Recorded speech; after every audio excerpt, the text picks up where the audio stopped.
Hello and welcome to this Thursday's edition of Our Game with myself, Shane Stapleton, Kieran Carey and Richie Power joining me as ever. And the two lads don't know yet, but we have a special guest coming on the show in a couple of minutes. So that'll add a little bit of interest and intrigue. If you want to watch the full show, go to patreon.com/OurGame. First off, Kieran, how are you? Another Munster title in the bag. Yeah, and I suppose we were asking the question this time last week. You asked Richie, this weekend the hurling, is it important that there's one or two good games? But we've been spoiled for choice with three very good games for various reasons.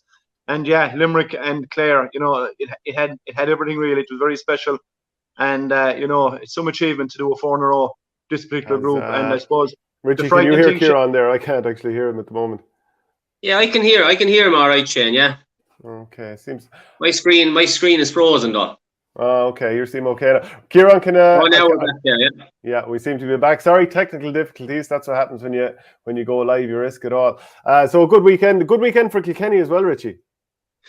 Yeah, brilliant weekend, Shane. To be honest, I suppose we spoke last week about it, and I felt that there was a huge performance coming. Now, we didn't get a huge performance in my opinion, but we got the results. As Kieran mentioned there, a good game for different reasons, but definitely not in the quality that we saw in Thurles on Sunday. And intensity, everything you name it, was lacking. I thought in Croke Park Saturday night.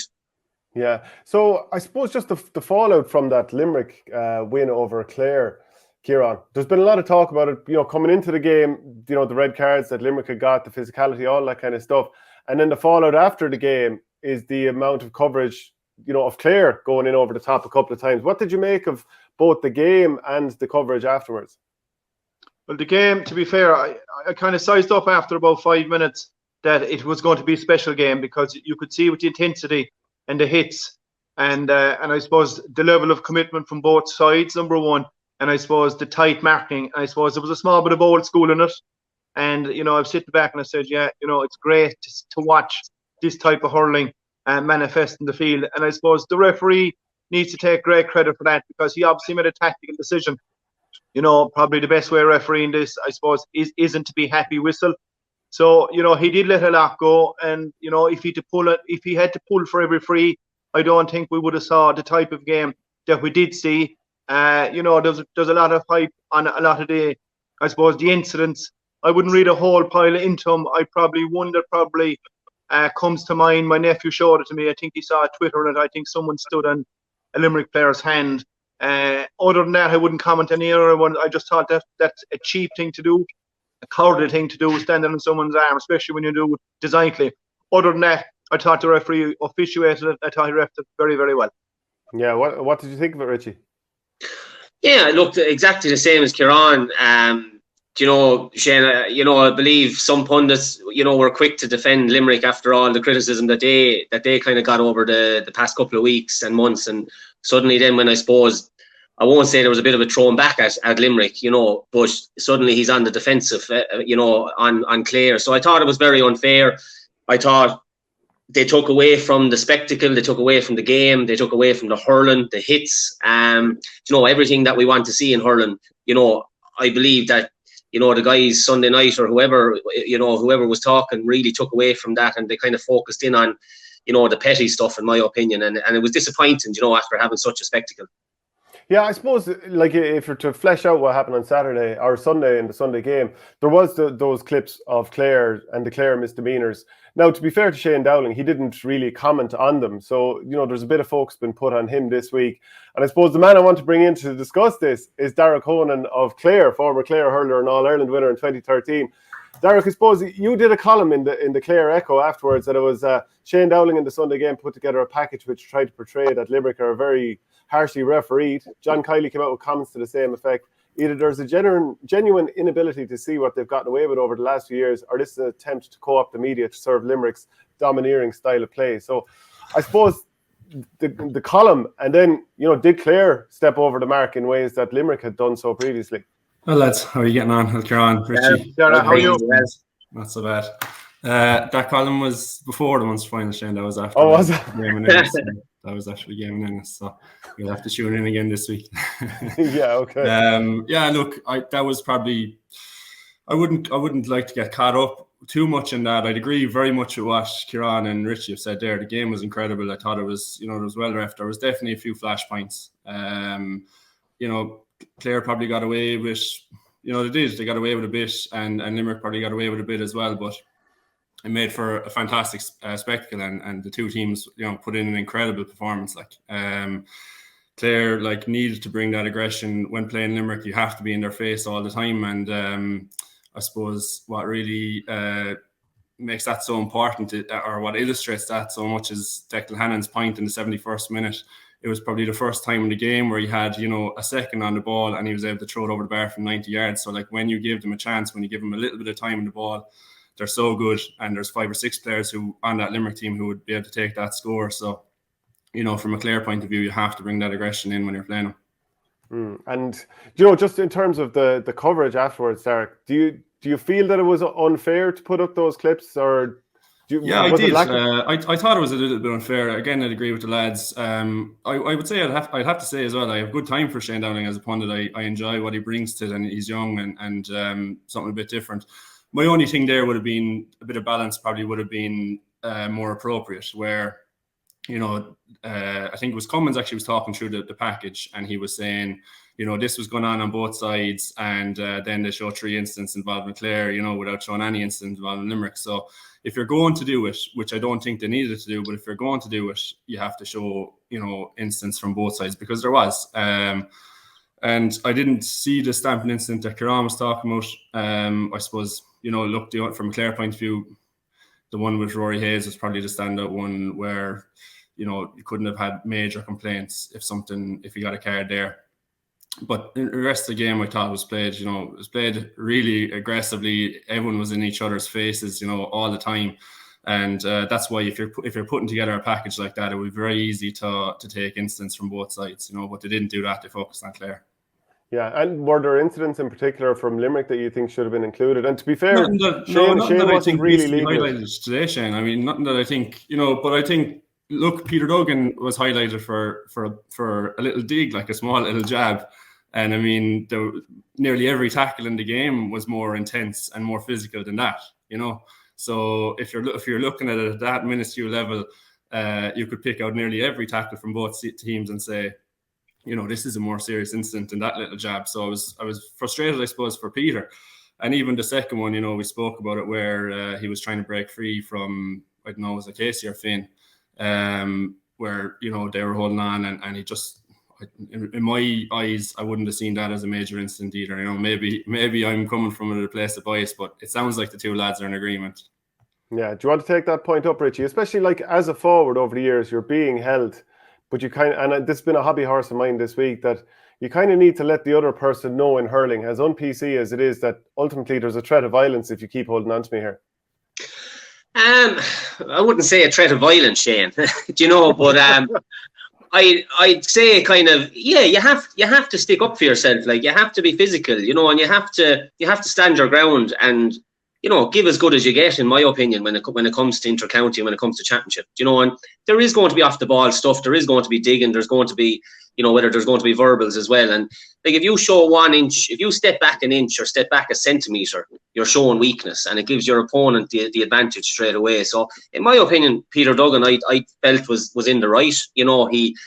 He again plays on the line, he's coming back from a couple of years out, and I'd say Peter probably hasn't experienced anything like he experienced on Sunday for a good few years. So, it was probably a shock to the system, but, he quickly got up to the speed of things. And as Derek said, I agree completely. It was all minuscule what the guys touched on. And, I'd much prefer to be sitting here today talking about the flash, not the flashpoints with regards to discipline, but the flashpoints of brilliance that occurred in the game for what, nearly 90 minutes, 95 minutes. And we were treated to a real spectacle on Sunday.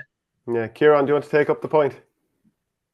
Yeah, and I suppose, Shane, I go out of my way not to watch the Sunday game or any other social media, because, I suppose I kind of, I don't want my train of thought to be distorted.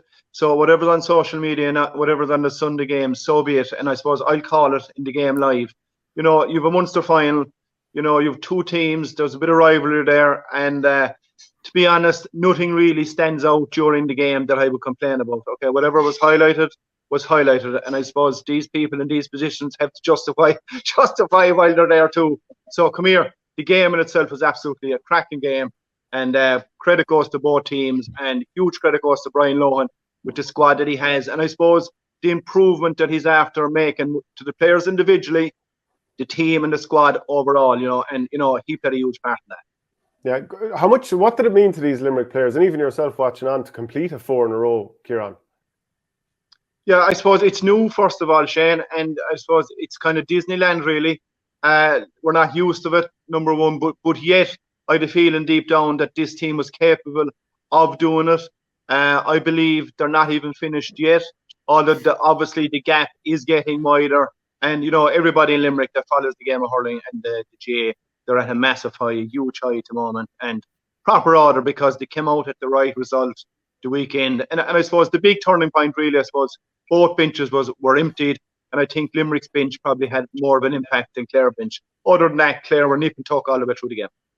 Richie, do you feel that there's any chance this could knock the stuffing out of Clare, that having to play the extra 20 minutes, maybe one or two guys are carrying niggles now with the extra effort? They now have to go through Wexford and Kilkenny to get back to an All-Ireland final. Do you think that it might be a bridge too far from here? No, I don't. I think, if anything, Sunday will have, I suppose, installed in these guys the belief and, the want to get to an All-Ireland, because, we have to look at it and say, like, they're probably the closest team to Limerick in the last 4 years. And, for them to put in the performance they did on Sunday and to come so close, I know obviously Tony had to put over that last minute sideline to get them to extra time. But, looking at it, I think they're going to take great belief from this, Shane. And I think once they can just rest the bodies, recoup, hopefully they're not carrying too many knocks or niggles. You'd imagine they'll be facing into Wexford. You're taking that for forgiven before the weekend, but you would imagine so. I think Clare will go. I think they'd have too much for Wexford, and it's going to really set up a mouth-watering semi-final with Kilkenny. And I know Brian Lohan would only love, to be going to Croke Park for an All-Ireland semi-final to face Kilkenny. Yeah, Derek, I'm going to ask you about, can Clare come back from this and build from that? But when Tony Kelly stood over that sideline at the end of normal time, did you think this is going over the bar?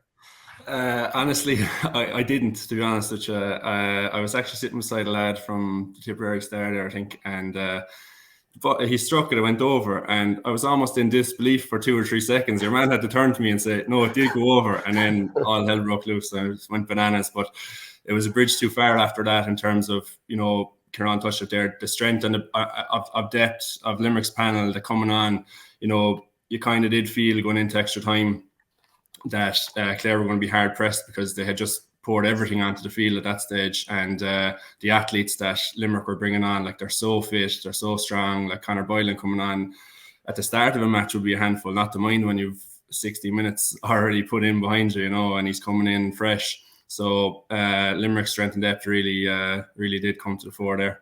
We should really talk about Grode Hegarty's goal if we're going to talk about the point from Tony Kelly. How good was that, Derek? Would you be taller than Grode Hegarty? He's probably similar enough. Probably taller, but probably not as definitely not as strong at the moment. Anyway, the man he's built like a tank, in fairness. And look, the goal is quality. Like Dermot Ryan got sucked in, and the skill for Hegarty to put it over his head and collect on the other side, all at full pace with a man behind him and a man coming in from the front. And the finish was quality as well, low into the corner, didn't give Aver much of a chance at all onto Aver's wrong side, because he would have been holding Hurley the other side.